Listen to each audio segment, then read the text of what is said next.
la mañana en que el delicado andamiaje de mi vida comenzó a mostrar sus grietas, olía a café recién hecho y a la normalidad manufacturada de un sábado cualquiera.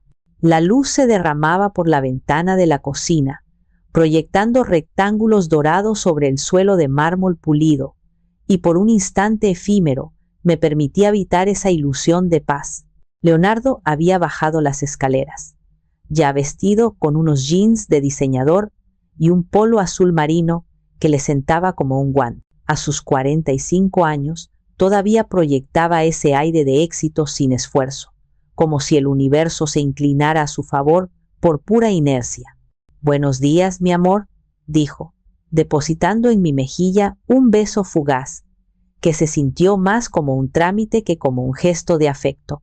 Se sirvió una taza de café, negro, sin una pizca de azúcar, como le gustaba. Su mirada ya estaba fija en la pantalla de su teléfono. «¿Qué planes para hoy? ¿Llevarás a Sebastián a su clase de guitarra?» Asentí, mis manos moviendo automáticamente el cucharón en la mezcla para hot cakes que preparaba para nuestro hijo. «Sí, a las 11. ¿Y tú? ¿Necesitas ir a la oficina?» La pregunta era retórica. Casi siempre necesitaba ir a la oficina los sábados. «Solo un rato», respondió, sus pulgares deslizándose velozmente sobre el cristal. «Tengo que revisar unos planos del proyecto de Monterrey. Un dolor de cabeza, pero ya casi está. Por cierto, hablé con Camila. Ya está de vuelta en la ciudad». Sentí una punzada, una aguja fría y dolorosamente familiar en el centro de mi pecho. Camila, su prima, la brillante y encantadora colega arquitecta que, por una asombrosa serie de coincidencias cósmicas, también había tenido que viajar a Monterrey por un asunto urgente de trabajo la misma semana que él. «Ah, qué bien», logré decir, concentrándome en que mi voz sonara tan ligera y aireada como una nube de verano. «Qué casualidad que estuvieran allí al mismo tiempo, ¿no?» Leonardo levantó la vista de su teléfono. Fue un movimiento casi imperceptible, pero vi cómo el velo de calidez superficial se evaporaba, dejando al descubierto una impaciencia afilada como un cuchillo. Dejó la taza sobre la encimera de granito con un golpe seco que resonó en el silencio de la cocina. Y entonces la pronunció. La frase, que era su navaja suiza para cualquier ocasión, un arma para atacar, un escudo para defenderse y una herramienta para borrarme. «Valeria, por favor», dijo, soltando un suspiro cargado de un cansancio teatral. «Es solo mi prima, exageras». Ahí estaban. Esas 6 palabras eran el estribillo de nuestra vida conyugal, el mantra con el que había adormecido mi intuición durante años. Las había escuchado cuando encontré un recibo de una cena para 2 en el bolsillo de su saco, una cena en un restaurante al que yo siempre había querido ir. Las había escuchado cuando olí un perfume floral y caro en el cuello de sus camisas, un aroma que no era el mío. Las había escuchado cuando canceló nuestro 15º aniversario por una emergencia ineludible que casualmente coincidió con el fin de semana de cumpleaños de ella. «Exageras». La palabra no era una opinión, era un veredicto. Me declaraba culpable de sentir demasiado, de pensar demasiado, de ser una mujer que se atrevía a conectar los puntos. «No exagero, Leonardo. Solo estoy señalando una coincidencia». Me defendí, pero mi voz salió como un susurro, traicionando la falta de convicción que él mismo me había inculcado. «Pues es una coincidencia estúpida y sin importancia», replicó. Su tono ya teñido de una irritación manifiesta. Se pasó una mano por el pelo. «Trabajamos en la misma maldita industria, Valeria. Es normal que nuestros caminos se crucen de vez en cuando. ¿Cuántas veces tengo que repetírtelo? Me cansa tu desconfianza. De verdad, me agota tener que darte explicaciones por cada respiro que doy». Se dio la vuelta, tomó su portafolio de cuero y salió de la cocina sin una segunda mirada. Escuché sus pasos firmes, alejándose, el sonido de la puerta principal abriéndose y cerrándose. Me dejó sola, envuelta en el aroma del café que ya no quería beber y con el sabor amargo de la humillación en la boca. El silencio que dejó atrás era denso, pesado, lleno de todas las cosas que yo no me atrevía a decir en voz alta. Me quedé inmóvil, con el cucharón en la mano, mirando la mezcla pálida de los hot cakes. No era su enojo lo que más me hería, ni siquiera la posible mentira. Era su maestría, su habilidad casi quirúrgica para tomar mis sospechas legítimas, retorcerlas y devolvérmelas como si fueran una prueba de mi propia inestabilidad emocional. Me había convencido de que mi intuición era una enfermedad, una falla fundamental en mi carácter que perturbaba su paz y ponía en peligro nuestra felicidad. Y lo más trágico de todo era que, durante 14 largos años, yo le había creído. Mientras el eco de la puerta cerrándose todavía vibraba en el aire, mi mente, como un guía turístico no deseado, me arrastró por los pasillos de un museo privado y doloroso, un museo que solo existía en los recovecos de mi memoria, el Museo del Gaslighting. Cada exhibición estaba meticulosamente conservada, cada recuerdo era un diorama de mi lenta e invisible anulación. La primera sala, la más grande y luminosa, estaba dedicada a la exhibición principal, la carrera perdida. La luz allí era suave, teñida de una melancolía sepia. Podía verme a mí misma 14 años atrás, con 29, sentada en la silla de mi propio estudio de diseño gráfico. La habitación olía a tinta de imprenta y a las posibilidades infinitas del papel en blanco. Un pequeño pero prestigioso premio de diseño local adornaba mi escritorio, y mi lista de clientes crecía cada mes. Estaba viva, eléctrica, mi mente era un hervidero de ideas. Y entonces la figura de Leonardo entraba en la escena, siempre encantador, siempre persuasivo, con un ramo de mis flores favoritas en la mano. Era la noche en que me propuso que dejara mi trabajo para cuidar de nuestro futuro hijo, Sebastián. No fue una imposición, nunca lo era con él. Fue una sinfonía de manipulación dulce. Mi amor, recuerdo que dijo, su pulgar acariciando mi mejilla mientras sus ojos me prometían un mundo de seguridad. Tu talento es demasiado vasto para desperdiciarlo en clientes que no te valoran lo suficiente. Úsalo para lo más importante, para crear nuestro hogar, un nido perfecto para nuestra familia. Un niño necesita a su madre, Valeria, y yo trabajaré el doble, el triple si es necesario, para que no te falte nada, para que no nos falte nada. Me vendió mi renuncia como un acto de amor supremo, un sacrificio noble que solo yo, en mi infinita capacidad de entrega, podía hacer. Y yo, cegada por el amor y la promesa de un futuro perfecto, le compré cada palabra. Desmantelé mi estudio, empaqué mis premios en una caja de cartón y me convertí en la arquitecta de su vida impecable, sin darme cuenta de que estaba demoliendo los cimientos de la mía. Avancé mentalmente a la siguiente exhibición, una pequeña vitrina de cristal titulada La duda perfumada. El recuerdo era de hace unos 3 años. Leonardo llegó tarde de una cena crucial con inversionistas japoneses. Al abrazarlo, un aroma extraño me golpeó. Era floral, sofisticado, caro. Definitivamente no era mi perfume, ni el de su secretaria. Era un aroma íntimo, uno que se aferraba a la lana de su saco como un secreto. Mi corazón empezó a latir con fuerza. Se lo pregunté, tratando de mantener mi voz ligera, casual. ¿Qué perfume es ese? Es nuevo. Él soltó una carcajada, una risa tan sonora, tan genuina, que inmediatamente me hizo sentir como una tonta celosa. Por Dios, Valeria, exclamó, dándome un golpecito juguetón en la nariz. Era la esposa de uno de los inversionistas, una señora mayor, encantadora, que se emocionó con el acuerdo y me dio un abrazo de abuela. Tienes una imaginación increíble, ¿sabes? Deberías escribir novelas de misterio. Me dio un beso en la frente, se fue a duchar y el tema quedó zanjado. Me dejó allí, en medio del salón, sintiéndome ridícula y paranoica. Una exhibición más, la más oscura. El aniversario olvidado. nuestro 15º aniversario de bodas. Yo había reservado en nuestro restaurante favorito el lugar de nuestra primera cita con meses de antelación. Había comprado un vestido de seda negra que me costó una fortuna. Estaba nerviosa y emocionada como una adolescente. La misma tarde del evento, Leonardo me llamó. Su voz era grave, llena de un falso pesar que ahora podía reconocer.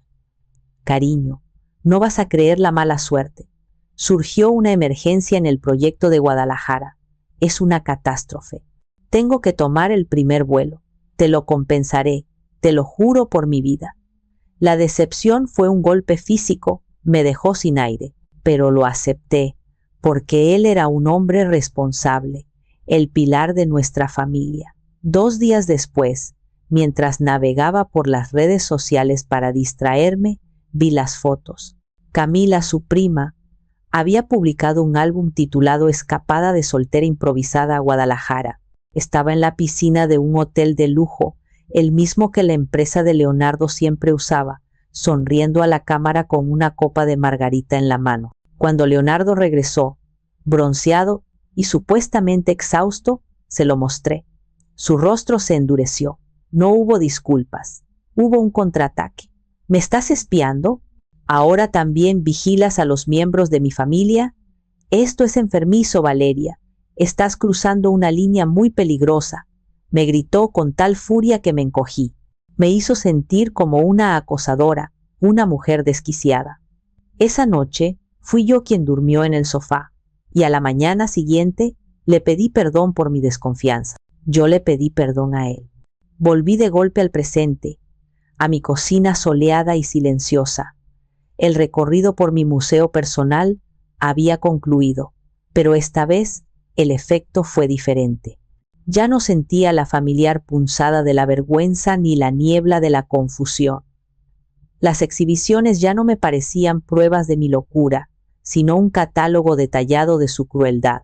La niebla que Leonardo había creado a mi alrededor durante tantos años, con sus suspiros, sus risas condescendientes y su frase favorita, por fin comenzaba a disiparse. Y a través de esa claridad dolorosa, por primera vez en mucho, mucho tiempo, empecé a verme a mí misma. Y un sentimiento nuevo, uno que había mantenido enterrado por años, comenzó a emerger, una ira pura, fría y afilada. La revelación no llegó como un rayo en un cielo despejado, sino como un hallazgo mundano en una tarde gris y lluviosa.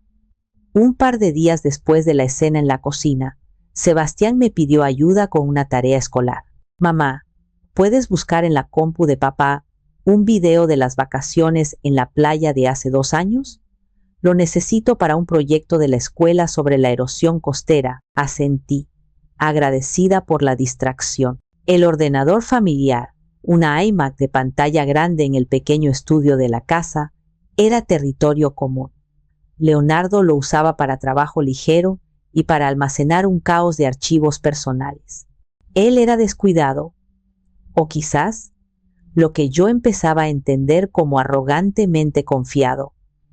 Su sesión en la nube, donde guardaba una copia de seguridad de todo, siempre estaba abierta. Mientras navegaba por la laberíntica estructura de carpetas, una me llamó la atención. No por su nombre, que era deliberadamente aburrido Proyecto San Miguel, sino porque la fecha de modificación era de esa misma mañana. La curiosidad, esa emoción que Leonardo tanto se había esforzado en catalogar como un defecto en mí, se encendió con una fuerza que me sorprendió. Fue un acto de rebelión silenciosa. Moví el cursor y hice doble clic. No había planos de arquitectura, no había documentos de clientes. Había un abismo y yo caí en él. Mi corazón se detuvo por un instante y luego comenzó a latir con una violencia sorda contra mis costillas, un tambor de guerra que anunciaba el fin de un mundo. La carpeta contenía docenas de subcarpetas, cada una nombrada con una ciudad y un año. Monterrey 2023, Guadalajara 2024, Oaxaca 2022. Hice clic en la primera. Dentro, un torrente de pruebas. Fotos de Leonardo y Camila en cenas a la luz de las velas, sus cabezas juntas, riendo con una complicidad que él nunca compartía conmigo. Selfies en balcones de hoteles con vistas espectaculares, ella con la cabeza apoyada en su hombro, ambos con esa mirada lánguida de los amantes. Videos cortos, grabados con un teléfono, de ellos caminando de la mano por calles empedradas, robándose besos cuando creían que nadie los veía. Eran las crónicas visuales de una vida paralela, una vida vibrante y apasionada que me habían ocultado con una crueldad metódica. Con una mezcla de horror y fascinación morbosa, abrí carpeta tras carpeta, cada viaje de negocios, cada emergencia familiar, cada conferencia ineludible estaba allí, documentada como unas vacaciones románticas. Mi mano temblaba mientras abría la carpeta más reciente, la que le daba nombre al proyecto principal, San Miguel de Allende 2025. Dentro no había fotos, sino archivos PDF, una confirmación de vuelo para 2 personas a nombre de Leonardo Vargas y Camila Morales, y una reserva en el hotel más lujoso y exclusivo de la ciudad, una suite con terraza privada y jacuzzi, para el fin de semana del cumpleaños número 46 de Leonardo, en solo 2 semanas. La descripción de la reserva era la estocada final. Paquete de celebración romántica, incluye botella de champán y fresas a la llegada. Me eché hacia atrás en la silla. El aire se me escapó de los pulmones en un silbido doloroso.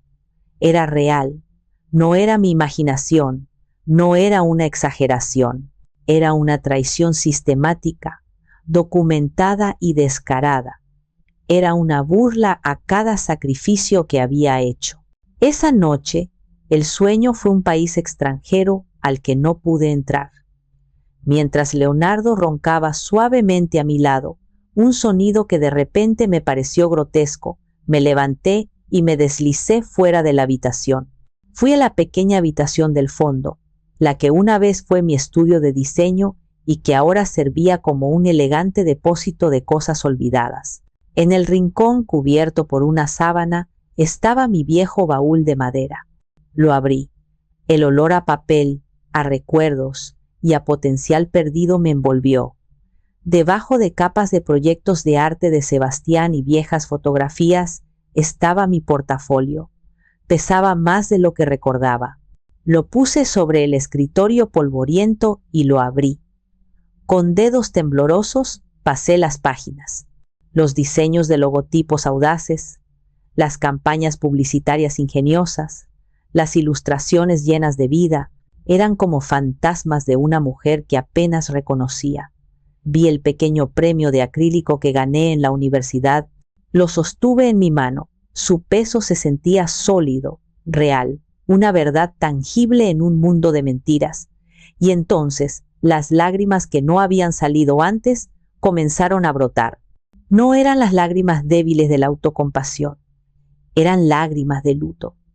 Lloré por esa mujer del portafolio, lloré por su pasión, por su ambición, por la voz creativa que había permitido que se silenciara con susurros de amor y deber familiar. Lloré por los 14 años que pasé viviendo en una neblina de mentiras, dudando de mi propia mente. Pero mientras las lágrimas se secaban en mis mejillas, algo más emergió de las profundidades de mi ser. Una brasa, que había estado latente bajo las cenizas de mi vida doméstica, comenzó a arder, convirtiéndose en una llama fría y decidida. La tristeza se transformó en una furia lúcida. Miré mi reflejo en el cristal oscuro de la ventana. Vi las líneas de cansancio alrededor de mis ojos, pero también vi una chispa que había olvidado que existía. La chispa de la creadora. La mujer que sabía cómo construir una narrativa, cómo elegir la imagen perfecta para contar una historia, cómo evocar una emoción precisa. Y en ese silencio de la madrugada, con las pruebas de mi pasado en mis manos y las pruebas de su traición en mi mente, nació una idea. No iba a enfrentarlo, no iba a gritarle, iba a hacer lo que mejor sabía hacer, iba a diseñar su destrucción. A la mañana siguiente, Sebastián me encontró en el estudio, sentada frente a mi viejo portafolio. No había dormido, pero me sentía más despierta y lúcida que en la última década. Él debió ver el cambio radical en mi rostro, porque en lugar de su saludo habitual de adolescente, se quedó en el umbral de la puerta, observándome con una cautela inusual. ¿Estás bien, mamá?, preguntó en voz baja. Levanté la vista del papel y le ofrecí una pequeña pero genuina sonrisa. Estoy mejor que bien, cariño. Estoy despierta. Le hice un gesto para que se sentara a mi lado. Sin decir una palabra más, giré la pantalla de la iMac y le mostré la carpeta Proyecto San Miguel. Sebastián miró las fotos, los videos, las reservas de hotel. Su rostro juvenil no mostró sorpresa, solo una profunda tristeza y una confirmación sombría que me partió el corazón. Era una carga demasiado pesada para sus 14 años. Yo ya lo sabía, mamá, confesó, su voz apenas un susurro. Bueno, no todo esto, pero lo sospechaba desde hace mucho. Me contó, con una vacilación dolorosa, los fragmentos que había ido recogiendo. Cómo, meses atrás, había entrado en el estudio y había visto a su padre cerrar rápidamente la computadora, pero no antes de que él viera una foto de Camila en la pantalla. Cómo, en otra ocasión, le pidió prestado el teléfono a su padre para buscar algo y vio notificaciones de mensajes con emojis de corazones de un contacto guardado simplemente como sé. Y entonces me contó el secreto que había estado guardando como una piedra en el estómago. Hace como un mes, dijo, mirando sus manos, papá estaba hablando por teléfono en el estudio con el altavoz puesto. Creía que no había nadie en casa. Yo estaba en mi cuarto, pero la puerta estaba abierta y lo oí. Era ella. Se reían. Y entonces oí a papá decir algo sobre el dinero para el viaje. Dijo que lo sacaría de la cuenta de inversiones corporativas para que tú no lo vieras en los estados de cuenta mensuales. Hizo una pausa, tragando saliva. Después de eso, no sé, me enojé. Una tarde que él estaba aquí trabajando, dejé mi teléfono grabando en la repisa de libros, escondido detrás de una pila de revistas, solo para ver si yo estaba loco, y grabé algo. Mi corazón se apretó por el peso que mi hijo había estado cargando completamente solo, por la inocencia que le habían robado. Puso el audio. La calidad no era perfecta, pero las voces eran inconfundibles. Era una conversación entre Leonardo y Camila. Hablaban de mí. Oí mi nombre, seguido de risas condescendientes. Oí a Leonardo decir, Valeria está demasiado ocupada con su mundo perfecto de hot cakes y clases de guitarra para darse cuenta de nada. Oí a Camila responder, pobrecita, a veces hasta me da lástima. Y la frase que me heló la sangre. Tranquila, dijo Leonardo, solo un par de años más. Cuando Sebastián entre a la universidad, tendré la excusa perfecta para reevaluar las cosas. Escuché todo en silencio, la furia dentro de mí solidificándose, convirtiéndose en acero puro. Cuando el audio terminó, puse mi mano sobre la de mi hijo. Gracias por decirme, Sebastián. Gracias por ser tan valiente y por protegerme. Él me miró, sus ojos llenos de una madurez que ningún niño de 14 años debería poseer. ¿Qué vas a hacer, mamá? Tomé una respiración profunda, sintiendo el poder de la decisión que había tomado la noche anterior. No voy a hacer una escena, dije, mi voz firme. No voy a gritarle, no le daré esa satisfacción. Voy a hacer lo que él siempre dijo que ya no podía hacer. Voy a crear algo, voy a contar una historia, su historia, y la voy a presentar en el escenario más grande posible. Miré el calendario en la pared. La fecha del cumpleaños de Leonardo estaba marcada con un círculo rojo. Su fiesta de cumpleaños, susurré. La idea, que había nacido en la oscuridad de mi estudio olvidado, ahora tomó forma a la luz del día, clara y afilada. Quiero hacer un video, Sebastián. Una película corta, un homenaje de cumpleaños. Con todo esto, hice un gesto hacia la pantalla. Tú eres increíble con la edición de video. Siempre lo has sido, y yo solía ser buena diseñando narrativas visuales. Juntos Podemos crear una obra de arte. Una chispa se encendió en los ojos de Sebastián, reemplazando la tristeza. Entendió al instante. No era una venganza mezquina, era una declaración de poder. Era usar la creatividad, mi propia esencia, contra su destrucción. Seré tu director técnico, mamá, dijo con una media sonrisa decidida. Te conseguiré todo el material que necesites. Durante las siguientes 2 semanas, el estudio se convirtió en nuestro cuartel general secreto. Por la noche, cuando Leonardo dormía, ajeno a la revolución que se gestaba bajo su propio techo, trabajábamos. Sebastián, con una habilidad que me dejó asombrada, organizó todo el material digital. Yo me dediqué al guión gráfico, a la estructura, al ritmo. Cada foto, cada clip de video fue seleccionado con la precisión de un cirujano. La música, una pieza de violonchelo que comenzaba melancólica y se transformaba en una tormenta dramática, fue mi elección. No estábamos impulsados por el odio, sino por una necesidad absoluta de que la verdad saliera a la luz. Estaba reclamando mi historia. Y esta vez yo controlaría cada fotograma, cada píxel, cada segundo de ella. La noche de la fiesta, nuestra casa se transformó en un escenario. Luces cálidas, música suave de jazz que flotaba en el aire, el murmullo de conversaciones animadas. Más de 50 personas, amigos íntimos, familiares cercanos, colegas importantes de Leonardo con sus esposas, llenaban el salón y se desbordaban hacia el jardín iluminado. Todo era perfecto, una fachada impecable de felicidad conyugal y éxito profesional, justo como a Leonardo le gustaba.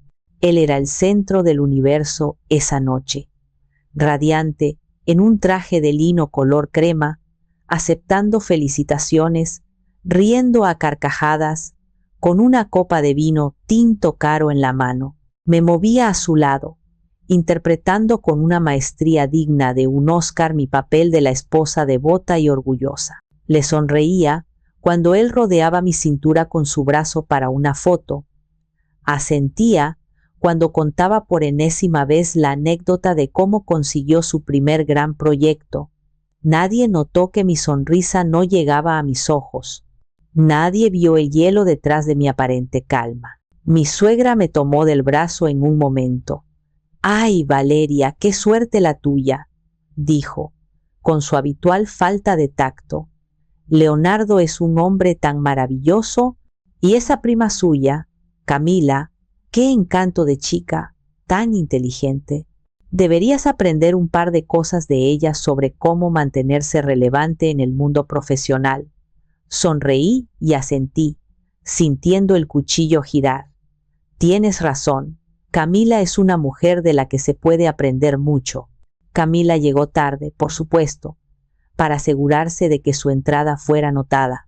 Llevaba un vestido rojo de seda que era demasiado llamativo, demasiado ajustado, un grito desesperado de atención en una habitación llena de tonos neutros y elegantes. Se abrió paso entre la multitud y me abrazó con una familiaridad repugnante. «Felicidades, prima», susurró en mi oído. Su aliento olía a ginebra. «Tienes al mejor hombre del mundo. Cuídalo bien». Su perfume, el mismo aroma floral que había descubierto en la camisa de Leonardo años atrás, me envolvió como una niebla tóxica. Por primera vez, no me hizo sentir insegura. Me ancló. Alimentó el fuego gélido en mi interior. «Gracias, Camila». «Eres muy amable», respondí, mi voz tan dulce como el veneno. Sebastián se mantenía en un segundo plano, cerca del gran televisor del salón, con su computadora portátil discretamente colocada en una mesa auxiliar. Estaba tranquilo, concentrado, un soldado esperando la orden final. Nuestros ojos se encontraron a través de la habitación y me dio un casi imperceptible asentimiento. Todo estaba listo. Saqué mi teléfono del pequeño bolso de mano. Tenía un mensaje de mi mejor amiga. «¿Todo en orden? Estoy a 2 calles, lista para entrar como refuerzo o para sacarte de allí en un coche a toda velocidad». Le respondí con un simple «en 5 minutos». Su respuesta fue instantánea. «Entendido. Rómpeles el corazón». Guardé el teléfono. Leonardo se acercó y me tomó de la mano, entrelazando sus dedos con los míos. Todo está saliendo perfecto, mi amor. Gracias por organizar esto. Eres la mejor. Me dio un beso en la sien. Un beso que se sintió como el de un extraño. Lo miré. Realmente lo miré a los ojos. Busqué un rastro de culpa, una sombra de duda. No encontré nada. Solo vi el reflejo de sí mismo. El hombre exitoso, el esposo admirado, el centro de su propio universo, celebrando en su fiesta perfecta. Y en ese vacío encontré mi resolución final. Supe, sin la menor duda, que estaba haciendo lo correcto. Llegó el momento.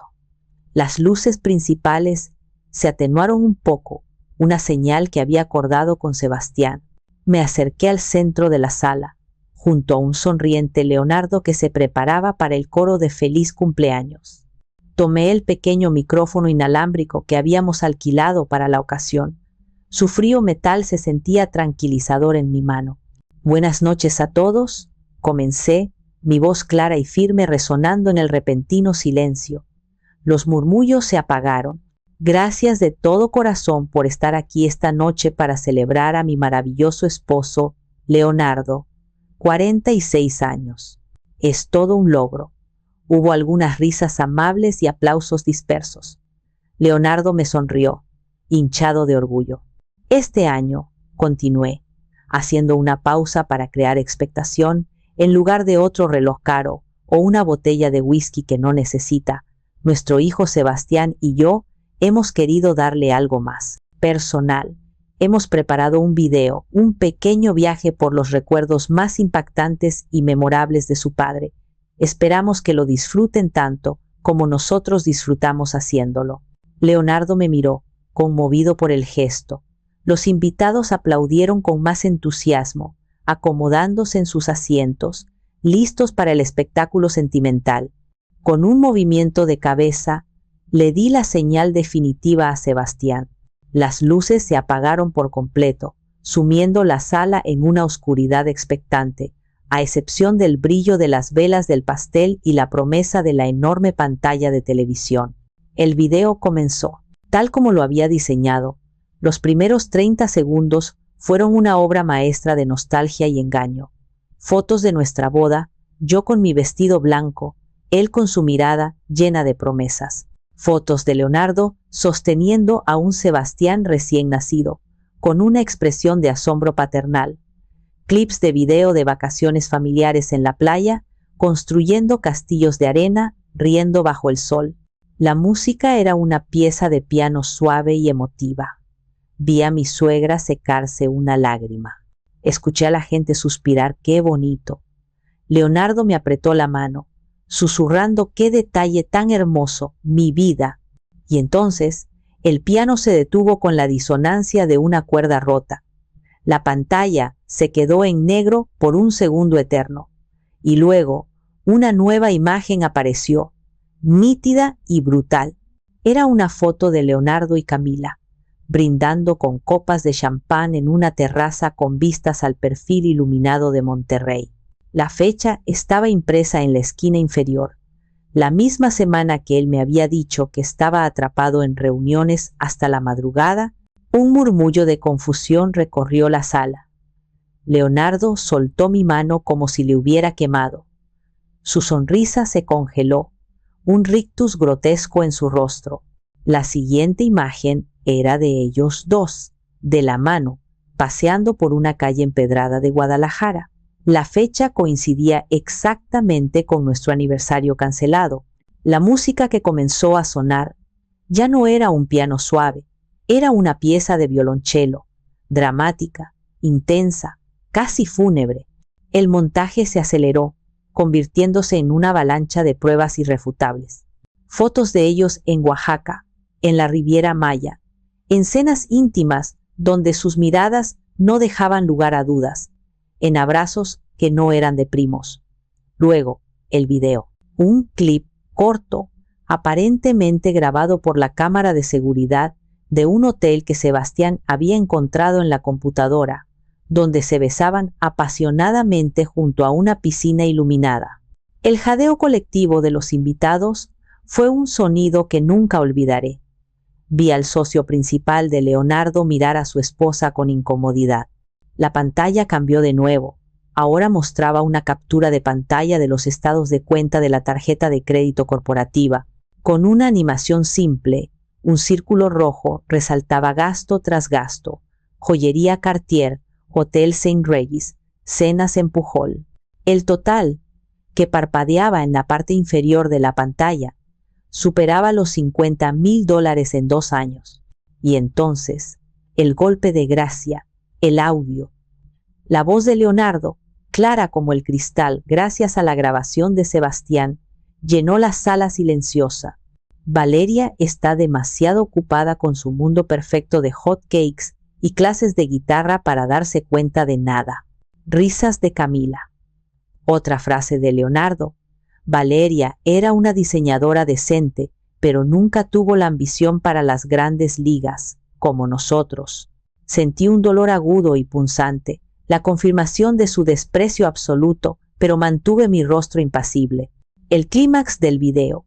La pantalla mostraba la reserva del hotel en San Miguel de Allende, con el paquete de celebración romántica subrayado en rojo y sobre la imagen el audio de la última grabación de Sebastián. La voz de Leonardo, llena de anticipación y un cariño que yo no había escuchado en años. Una ternura reservada solo para ella. Este cumpleaños será solo para nosotros, mi vida. Lejos de todo. Lejos de ella. El video terminó. La pantalla se volvió negra. Y el silencio que cayó sobre la habitación fue el más profundo, el más pesado, el más absoluto que he experimentado en toda mi vida. Las luces del salón se encendieron de golpe, brillantes y despiadadas, como las luces de un interrogatorio policial. Cada rostro en la sala estaba iluminado, una galería de expresiones congeladas, conmoción, incredulidad, vergüenza ajena y en algunos, un morbo apenas disimulado. El silencio se rompió, no con una explosión, sino con el sonido de un sollozo ahogado y agudo. Era mi suegra. Su mano estaba sobre su boca, sus ojos, llenos de lágrimas de furia, fijos no en su hijo, sino en mí. Leonardo estaba paralizado. Su rostro era una máscara de cera pálida, sus labios lívidos. Su boca se abría y cerraba, como un pez fuera del agua, pero no salían palabras. A su lado, Camila parecía haberse encogido hasta la mitad de su tamaño. El rojo vibrante de su vestido ahora parecía un faro de humillación que atraía todas las miradas de desprecio. Fue la madre de Leonardo quien habló primero, su voz un chillido agudo que cortó el aire tenso. Se giró hacia mí, su cara contorsionada por la rabia y la vergüenza. Tú, siseó, señalándome con un dedo tembloroso. ¿Qué clase de bruja eres, Valeria? ¿Hacer esto?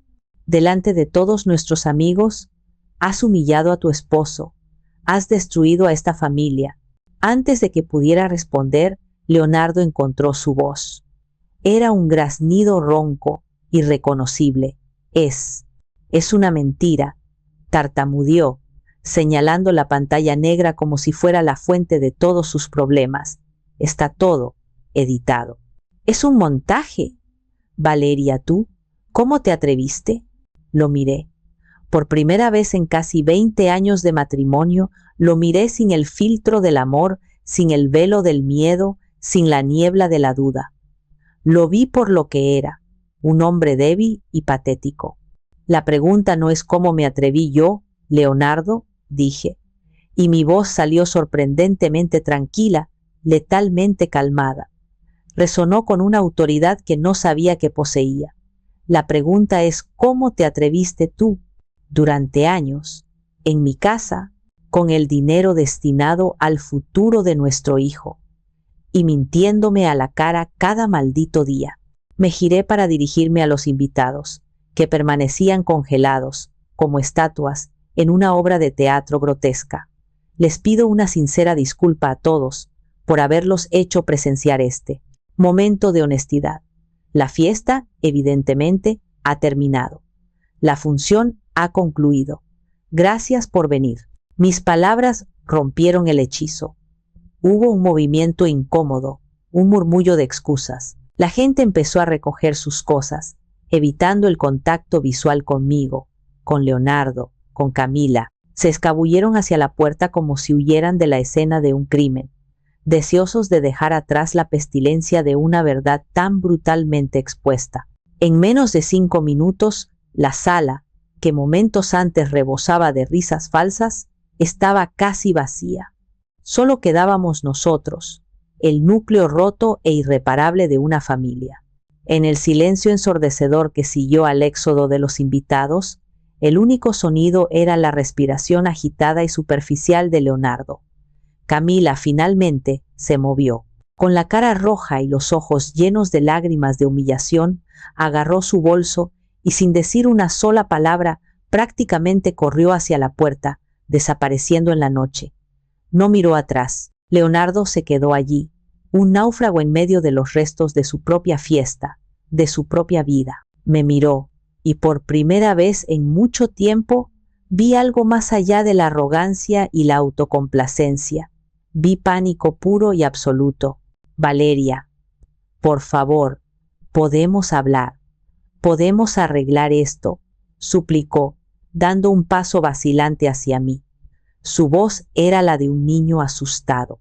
Levanté una mano para detenerlo. El gesto fue tranquilo pero inamovible.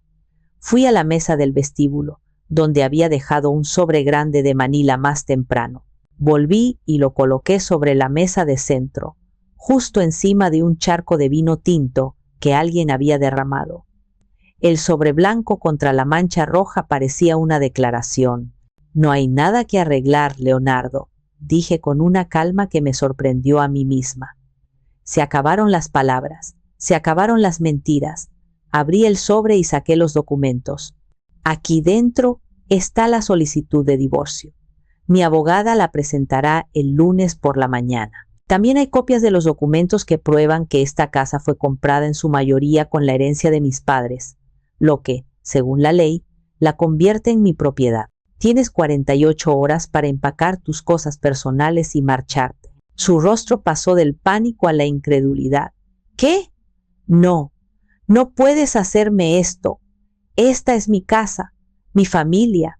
Esta dejó de ser tu familia en el momento en que decidiste construirte otra en secreto. Repliqué, mi voz sin un ápice de emoción. Y solo para que lo sepas, creo que el Departamento de Recursos Humanos de tu empresa y quizás su junta directiva estarán muy interesados en ver una versión editada de este video, una que se centra exclusivamente en el fraude con la tarjeta corporativa. Sebastián hizo amablemente una copia para ellos. La enviaré el lunes, a menos, claro, que cooperes plenamente en este proceso de divorcio. Esa fue la última estocada. Vi la lucha desvanecerse de sus ojos, reemplazada por una derrota total, abyecta. Se desplomó en el sofá. Un rey destronado en su castillo en ruinas, finalmente consciente de que su reino se había reducido a cenizas. 6 meses después, la vida era irreconocible, en el mejor de los sentidos posibles. El divorcio fue rápido. Ante la amenaza de un escándalo profesional y un posible juicio por fraude, Leonardo firmó todo lo que mi abogada le puso delante. Se fue de la ciudad. Supe por un amigo en común que fue despedido una semana después de la fiesta. Al parecer, alguien ya había enviado un correo anónimo a su jefe. De Camila nunca más se supo. La casa, una vez llena de una tensión silenciosa y mentiras no dichas, ahora respiraba paz. Transformé el lúgubre estudio de Leonardo en mi nuevo taller de diseño, luminoso y lleno de color. El olor a papel de alta calidad y a tinta fresca reemplazó el aroma de su colonia cara. Desempolvé mi portafolio, actualicé mis habilidades con cursos en línea y con la ayuda inestimable de mi mejor amiga, empecé a aceptar pequeños proyectos de diseño. La semana pasada, firmé con mi primer gran cliente, una marca local de productos orgánicos.